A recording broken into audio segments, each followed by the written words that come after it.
This week on the Steel Report, an update on the Cedar River experience along the banks of the Cedar River in downtown Cedar Falls. Also, Panthers on parade all across town. You'll see the work of local and area artists. And another huge success at the Dubuque Area Heart Walk. And our program begins right now. Now from KWWL, this is the Steel Report. And welcome to this week's edition of the Steel Report. We're going to begin today with a big update on the Cedar River Experience project on the banks of the Cedar in downtown Cedar Falls. This will be a multi-use river park which, when completed later this year, will provide a host of family activities, not to mention whitewater rafting, kayaking, and paddleboarding. I want to thank Denny Bowman, Jeremy Ott, and Mike Menon of Cedar Falls TV Channel 15 for the great drone video of the construction project currently underway. Well, my name is Ty Graham. Let's take a tour right now with river specialist Ty Graham of Riverwise Engineering. Riverwise Engineering is the developer of many of the area river parks, including Charles City and Manchester. And by the way, we got this interview in just before the waters of the Cedar began rising over the last few days. Well, you know, a lot of people call them whitewater parks. Sometimes they're called river parks. We prefer the term river park because it's not specifically just about the whitewater kayaker that's there.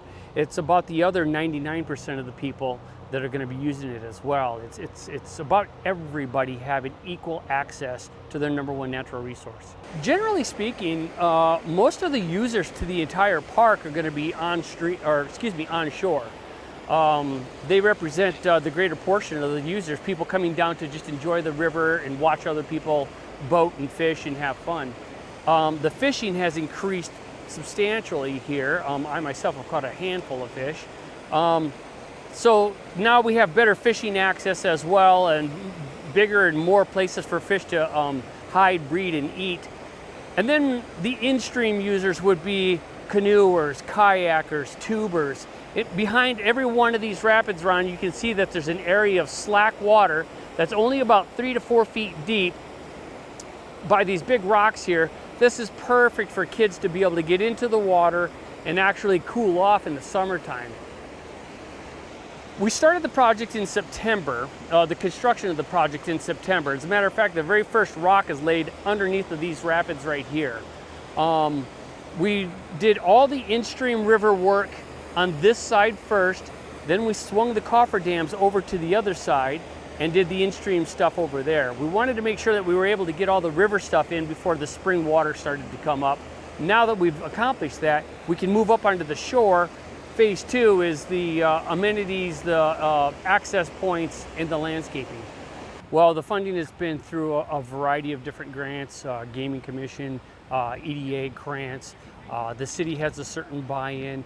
But we also have a public buy-in as well. The city has asked us to put up $500,000, of which the Cedar River Experience from the Community Foundation of Cedar Falls is providing that fundraising capability. We've got a bunch of really good donors. We're on our way. We're close to our goal, but we still need more fundraising as well.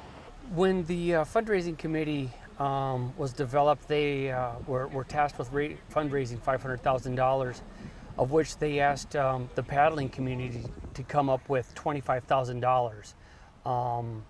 Prairie Rapids paddlers, we hit the streets, and within 3 months we were able to raise that $25,000 and present one of the very first checks to it. We wanted to show that, yes, it's not just a handful of kayakers that want everybody else to build it for us. We wanted to show them we have buy-in. This is going to be for everybody. Here's our support right up front. My paddling group, Prairie Rapids Paddlers, we took our name from Prairie Rapids. It's Prairie Rapids Crossing. What do you think people will find most exciting about this entire river park project? I think just the sheer beauty of it, to be honest with you, Ron. You know, we built all these highways to bring people into town, and we have all these exits that funnel them right across this bridge. And before, when they came across their bridge, their first impression of this section of Cedar Falls was broken up chunks of concrete, rebar, and sewer pipes sticking out of the side of the riverbeds. Now what they're going to see when they come across here is this beautiful terraced rock, these walkways that provide plenty of access for everybody to have access. You're going to see people playing in the water, people fishing, people on the shore just enjoying the beautiful sights and sounds. This is the first impression that we want to give for Cedar Falls right now. So what we have going on right here, Ron, this is going to be an ADA compliant sloped trail. It's going to connect back around here where you can see the guys are setting up to pour concrete on top of that spot there. It'll then follow down along that other feature, which there'll be another big concrete pad right there for people to gather, set your boats, set your kayaks. You can fish off of that. Plus it has better access all the way around for the river.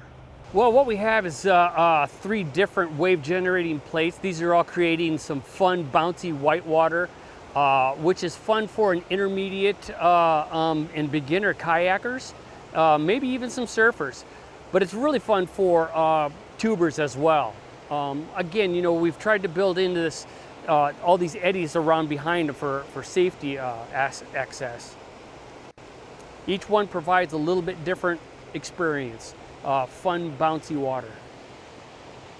Behind each one of these wave generating plates, we've built in some slack water.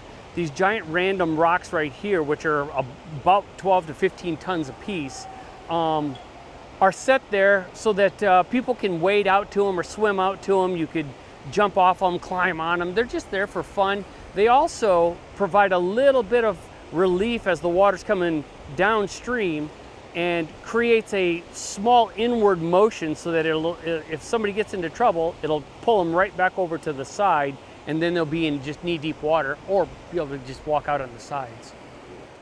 All these rocks that are put out into the water are put out there so that kids can wade out to them or swim out to them. The water's about 3 or maybe 4 feet deep right there, and they'll be able to swim out there or wade out there and jump off them and play and splash in the water and have fun. Behind each one of these rapid features, there's an area of slack water that has a slight pull this direction, so it always brings you back into knee-deep water or over to the side. So what we're going to build right here is they're all ADA compliant, 5-degree slope, concrete trails that link the original trail back up.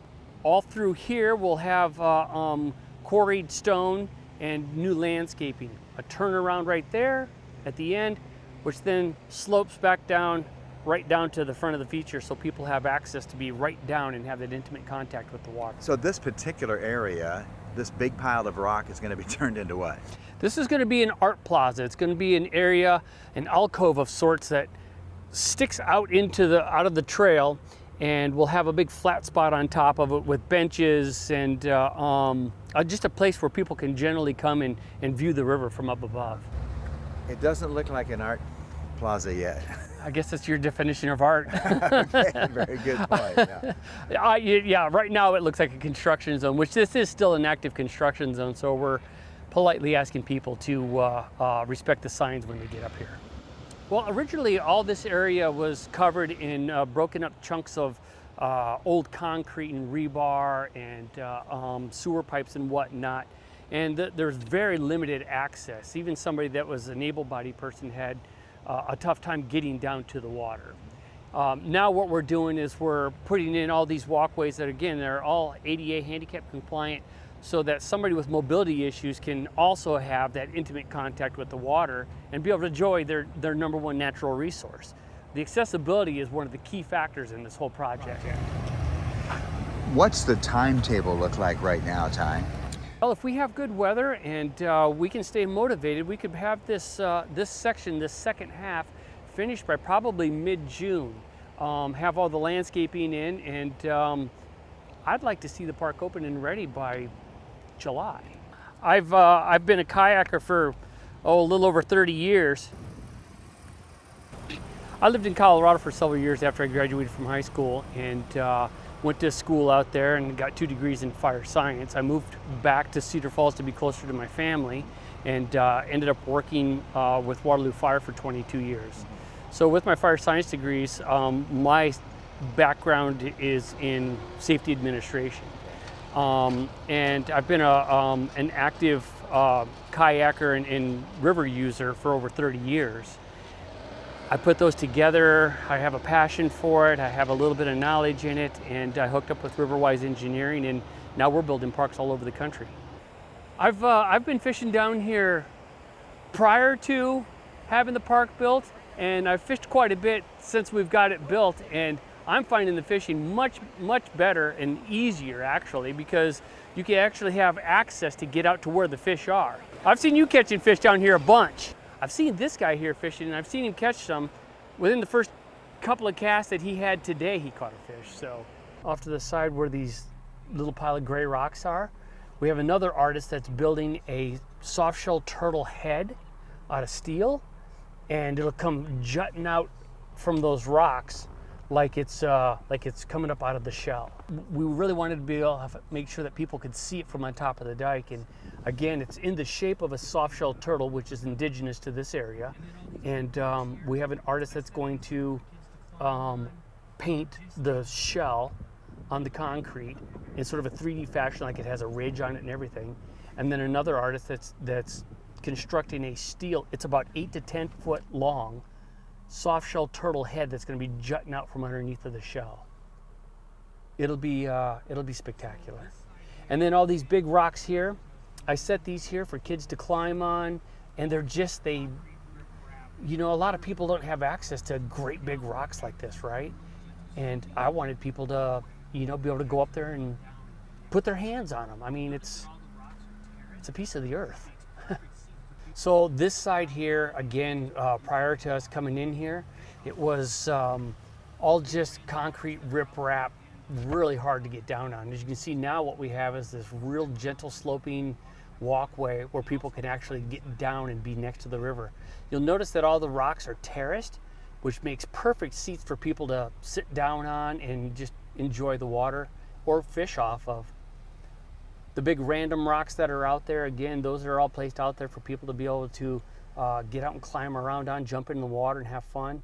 It also provides habitat for fish. On average, it's about 3 to 4 feet deep. Behind every one of those wave generating plates, we carved into the bedrock a hole 3 foot deep, 35 feet long and 30 feet wide. And that's so when people go over top of those, they're not bouncing off of rocks off of the bottom. All this is bedrock. You know, this used to be called Prairie Rapids Crossing. And this is known as a spot where people could come and wagons could easily get across this section because the water was low enough and it was a good firm bedrock back in the day. 2000 was the first time that Prairie Rapids paddlers made our pitch to the city. The fact of the matter is, Gary Lacey, who is commonly known as the godfather of urban whitewater park development, had been doing this in Colorado for years, taking otherwise non-recreational use rivers and building these parks out of them.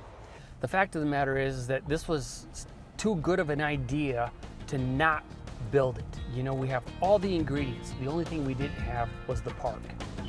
And a big thank you to river specialist Ty Graham of Riverwise Engineering. We'll keep you updated on the progress all summer long. Coming up next, it's Panthers on Parade.